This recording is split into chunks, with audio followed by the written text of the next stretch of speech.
optimismo con 3 palabras. Alegría, optimismo y esperanza. Qué bueno. Alegría porque para mí, que ya llevo casi 40 años de médico, es una gran satisfacción ver crecer el sanatorio, porque lo conocí al sanatorio, digamos, de cuando yo llegué, que era chico, tenía 24 años, y en este momento tengo la suerte de asistir a otra nueva etapa de crecimiento. Y si ustedes ven, esto está muy lindo, muy bueno los consultorios, muy bueno el laboratorio. Y optimismo, porque todo esto va a seguir con una playa de jóvenes.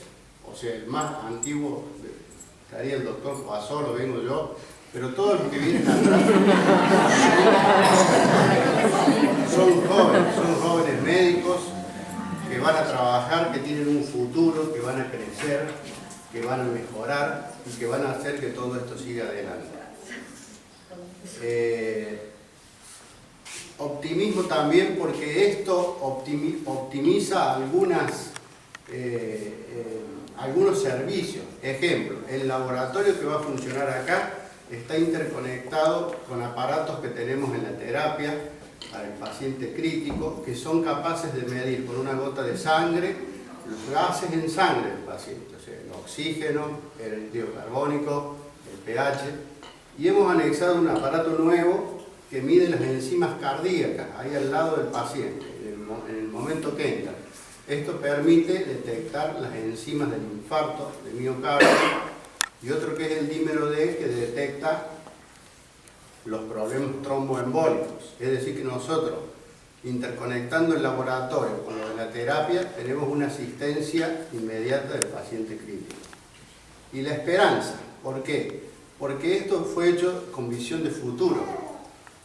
Lo que ustedes ven acá como techo es una losa de 30 centímetros de espesor, es decir, que es una losa que permite ser piso e irse para arriba. O sea que la idea con el doctor Gustavo, que tuvimos en la construcción de esta losa, que uno la miraba al principio y decía, ¿para qué semejante losa? Si podrían haber hecho un techo de chapa. Es porque pensamos que en el futuro esto se va a ir para arriba, dándole más complejidad a la cardiología, a la clínica y a otras especialidades. Es decir, de que la esperanza la mantengo, ojalá que lo vean, de que vayamos para arriba. Como también hizo el doctor Gustavo, tengo que decir que esto no es tarea mía y de él solamente, es la tarea de todos los que trabajan acá. Empezando de la entrada, vuelvo a repetir palabras de él, agradeciéndole a todos, a las chicas de la entrada, de la secretaría, a las chicas que limpian, a las enfermeras. Yo siempre digo, son mis mejores enfermeras, pero se los digo a todas. Bueno, ni que hablar de los médicos, que son todos médicos muy competentes, todos médicos especialistas, y el personal de maestranza, como nombró el laboratorio. Quiero concluir diciendo de que tengo mucha fe y mucha esperanza en que el sanatorio va a seguir adelante. Muchas gracias.